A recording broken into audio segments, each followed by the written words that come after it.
हर जोर जुल्म की टक्कर में संघर्ष हमारा नारा है। हर जोर जुल्म की टक्कर में संघर्ष हमारा नारा है। अरे लड़ेंगे, अरे लड़ेंगे, अरे वेतन आमच्या हक्काचं। मुंबई आझाद मैदानावर सुरू असलेले पाणी व स्वच्छता कर्मचारी यांचे आंदोलन दुसरी दिवशी सुरू ठेवण्यात आले आहे। 5 महिनेपासून वेतन व प्रलंबित प्रश्नाच्या सोडवणुकीसाठी आज प्रधान सचिव पराग जैन यांच्या समवेत झालेल्या बैठकीतील चर्चा सकारात्मक ठरली आहे। त्यामुळे उद्या निधी वितरण आदेशासोबत इतर लेखी आश्वासन दिल्यानंतर आझाद मैदान सोडणार अशी भूमिका राज्य कृती समितीचे वतीने घेण्यात आली। राज्यातील 450 पेक्षा अधिक कर्मचारी आंदोलनावर ठाम आहेत। याबाबत उद्या 10 फेब्रुवारी रोजी मुख्य सचिव राजेश अग्रवाल यांच्या दालनात प्रधान सचिवांची बैठक होणार आहे। आज आझाद मैदानावर सुरू असलेल्या आंदोलनाच्या पार्श्वभूमीवर जीटी रुग्णालय परिसरातील पाणी पुरवठा व स्वच्छता विभागात आज प्रधान सचिव पराग जैन, नैनुटिया, जलजीवन मिशनचे सहसचिव व स्वच्छ भारत मिशन ग्रामीण चे अभियान संचालक बीजी पवार, अतिरिक्त अभियान संचालक शेखर रौंदाळ, अवर सचिव जायकर, कक्षा अधिकारी प्रसाद स्वामी, राज्य पाणी व स्वच्छता शासकीय कंत्राटी कर्मचारी राज्य कृती समितीचे अध्यक्ष रमाकांत गायकवाड, कार्याध्यक्ष सचिन जाधव, उपाध्यक्ष ऋषिकेश शीलवंत, उपाध्यक्ष बंडू हिवरे, सचिन थोरात, गणेश चव्हाण, निखिल रौंदाळकर, निवृत्ती शेडगे, संदीप सुखदान, नागपूर बीआरसी संघटनेचे प्रवीण तेलतुंबडे, वॉश व पीएमयूचे मोक्षदी बारस्कर यांनी आज कर्मचारी यांच्या अडचणी मांडल्या।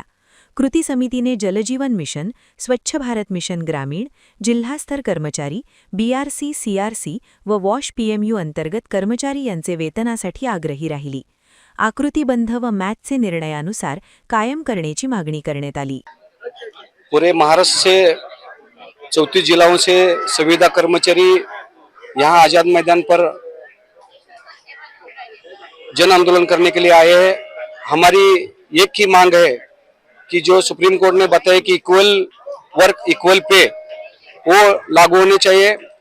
5 महीनों से ये सब संविदा कर्मचारियों की सैलरी नहीं हो रही है, वो होनी चाहिए, एक हमारी मांग है। इसके बावजूद जो सुप्रीम कोर्ट में उमा देवी, केसी नायर और निहाल सिंह की तरफ से जो संविदा कर्मचारियों के लिए जो न्याय दिया है उसके बारे में भी उसका इम्प्लीमेंटेशन स्टेट गवर्नमेंट ने करना चाहिए, एक हमारी मांग है। और जो अभी जो आजाद मैदान पर करीबन 450 से ज़्यादा तक संविदा कर्मचारी यहाँ धरना लगा के बैठे हैं, उनकी जो मांग है वो पूरी तरह से पूरी होनी चाहिए, एक हमारा एक नारा है। इसके बावजूद कल principal secretary water supply and sanitation की ओर से एक बैठक हो गई, उसमें हम नाखुश है। हम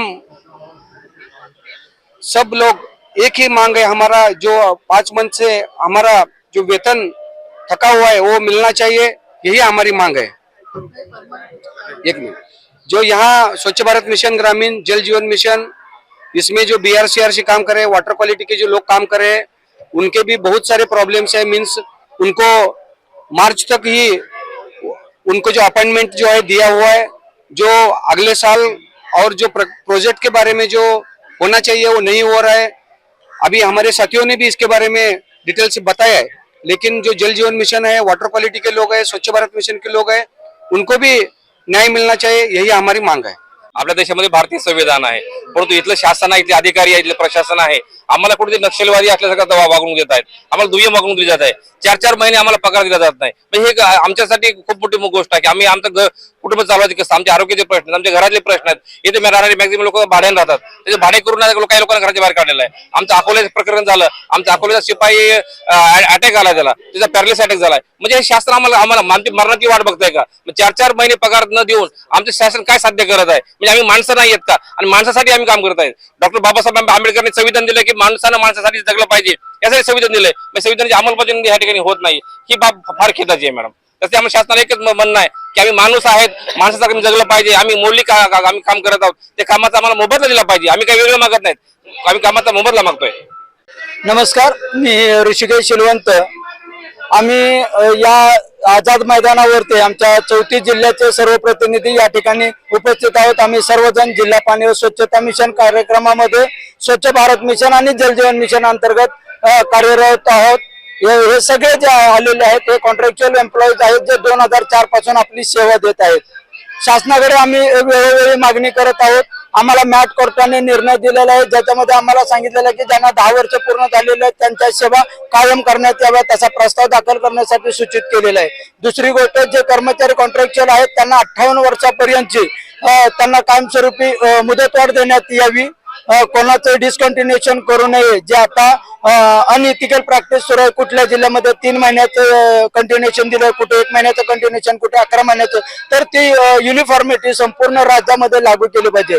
जे समान काम आणि समान वेतन ज्या पद्धतीने आहे त्या पद्धतीने देण्यात यावं यासाठी शासनानं सुधीर ठाकरे साहेबांचा GR त्याचबरोबर उत्तम खोब्रागडे सर जे सहसचिव होतं त्यांचं जे पत्र होतं त्याचं अवलोकन करावं या संदर्भातली सगळी पत्र आम्ही शासनाकडे दिलेली आहे.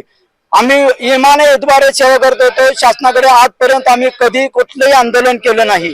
परंतु यावेळी पहिल्यांदा आम्ही 25 वर्षानंतर जेव्हा आम्ही या परिस्थितीमध्ये आहोत की आमच्या कुटुंबाला खऱ्या आधाराची आमची गरज आहे, आम्हाला स्वतःला आता खऱ्या आधाराची गरज असताना ही सगळे असतानाही आज ही शासन आमच्या मागण्याकडे दुर्लक्ष. गेली 4 महिने झालं आम्हा कर्मचाऱ्यांचं वेतन शासनाने अदा केले नाही. विचारायला गेल्यानंतर यांनी शासनाने कुठली तरतूद त्या ठिकाणी केलेली नाही. हे सांगतात की तुमच्या खर्चाच्या अगेन्स्ट दिलं जातं, परंतु ह्युमॅनिटी हे सांगते की खर्चाच्या अगेन्स्ट कुठेही वेतन दिलं जात नाही. जो काम करतो त्याला वेतन दिलं पाहिजे हा आपला संविधानिक अधिकार आहे आणि तो संविधान अधिकार मागण्यासाठी आम्ही या ठिकाणी उपस्थित झालेलो आहोत. माझं शासनाकडे एवढंच म्हणणं आहे की आम्हा सर्वांना जो मॅटचा निर्णय दिलेला आहे, महाराष्ट्र प्रशासकीय न्याय प्राधिकरणाने जो निर्णय दिलेला आहे तो तातडीने लागू करावा.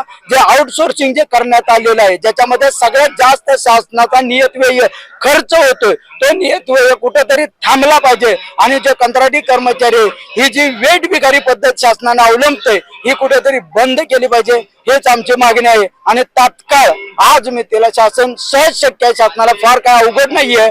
शासनाने सर्व कर्मचाऱ्यांचे पगार तातडीने जमा करावेत आणि मॅटच्या निर्णयाची अंमलबजावणी करावी. पुढचं पाऊल काय असेल याच्यानंतर पुढचं पाऊल आता आम्ही फक्त या ठिकाणी कर्मचारी आलेलो आहोत. पुढचं पाऊल जर गरज पडली आम्ही आज लोकांच्या मनामध्ये आम्ही स्वच्छतेची भावना जागृत केलेली आहे. जर मन यांची जर कलुषित असतील तर आम्हाला मन यांची स्वच्छ करावं लागतील. कदाचित त्यांच्या घरासमोर जावं आम्ही झाडू स्वच्छ सुरुवात करू हे आमचं पाऊल असेल. पुढे भविष्यात जर गरज पडली तर आमच्या बायका मुलं जी मुलं आता परीक्षेला आहेत, कोणाचे 10वीला आहेत, कोणाचे 12वीला परीक्षा आहेत, त्यांना सोडून त्यांच्या आया इथं आहेत, त्यांचे वडील या ठिकाणी आलेले आहेत. आमची हेच असेल की या सगळ्यांना घेऊन आम्ही आंदोलन करू आणि याच आझाद मैदानावर करू. पण मला वाटतं की शासन ती वेळ येऊ द्यायचं नाही. तर शासनाला आमची नम्रतेची विनंती आहे की त्यांनी आमच्या मागण्या मान्य कराव्यात. शासनातर्फे काय रिप्लाय आलाय का? तुम्ही एवढं म्हणजे अद्याप आलेला नाही. काल आमच्या प्रधान सचिवांनी आम्हाला त्या ठिकाणी बोलवलेलं होतं. अजूनही कुठली कन्फर्म तरतूद त्या ठिकाणी केलेली नाहीये. आज दुपारी 10:30 वाजता त्यांची मुख्य सचिवांच्याकडे मीटिंग आहे. त्याच्यानंतर 12:30 वाजेपर्यंत आम्हाला काय तो निर्णय कळेल. तुम्ही कुठून आलाय नेमका आणि नाव काय आहे ते जरा सांगा. मी ऋषिकेश शिलवंत, जिल्हा परिषद सातारा येथे 2005 सालापासून काम करतो. मी सातारावरून आलेलो आहे. इकडे जे लोक आले, जे एवढी गर्दी जमलेली, ते कुठून कुठून नेमकं आले? हे सगळे लोक संपूर्ण महाराष्ट्रातील 34 जिल्ह्यामधून हे सगळे लोक आलेले आहेत. शासन अजूनही आम्हाला आश्वासनावरतीच ठेवत आहे. ठोस असं आतापर्यंत शासनाने याबाबत काही केलं नाही. खरं तर केंद्र शासनाचा स्वच्छ भारत अभियान आणि जलजीवन मिशन हा फ्लॅगशिप प्रोग्राम आहे आणि त्याची अतिशय प्रभावी अंमलबजावणी करणारे हे जिल्ह्यातले सर्व स्टाफ आहे. अतिशय गतिमान अंमलबजावणी करण्यामध्ये महाराष्ट्र कायम देशामध्ये अग्रस्थानी पाण्याने स्वच्छतेत राहण्यामध्ये या सगळ्या लोकांचा, एक्सपर्ट लोकांचं महत्वाचं योगदान आहे. आणि अशा लोकांना पगारासाठी, न्याय हक्कांसाठी जर लढा द्यावाच लागत असेल त्याच्यापेक्षा दुर्दैव काय नाही. छत्रपती शिवाजी महाराजांना ज्याज्वल्य वारसा आणि डॉक्टर बाबासाहेब आंबेडकरांची समतेचा वारसा असलेला या महाराष्ट्रामध्ये या सरकारी कंत्राटी कर्मचाऱ्यांना न्याय मिळणं हे आमचा हक्क आहे. आणि मला असं वाटतं की सामाजिक सुरक्षेच्या या योजना सुद्धा शासनाने या कर्मचाऱ्यांना आम्हाला सगळ्यांना लागू कराव्यात आणि सेवेमध्ये कायम करून घेण्यासाठी सुद्धा शासनाने विचार करावा. यासाठी आमची शासनाला आग्रहाची विनंती आहे. माझी या कार्यक्रमाच्या निमित्तानं, उपोषणाच्या निमित्तानं माननीय मुख्यमंत्री महोदय, उपमुख्यमंत्री महोदय यांना विनंती आहे की आमच्या आंदोलनाचा, न्याय हक्काला, सामूहिक न्याय लढ्याला योग्य सकारात्मक प्रतिसाद द्यावा आणि आमच्या मागण्या मान्य कराव्या.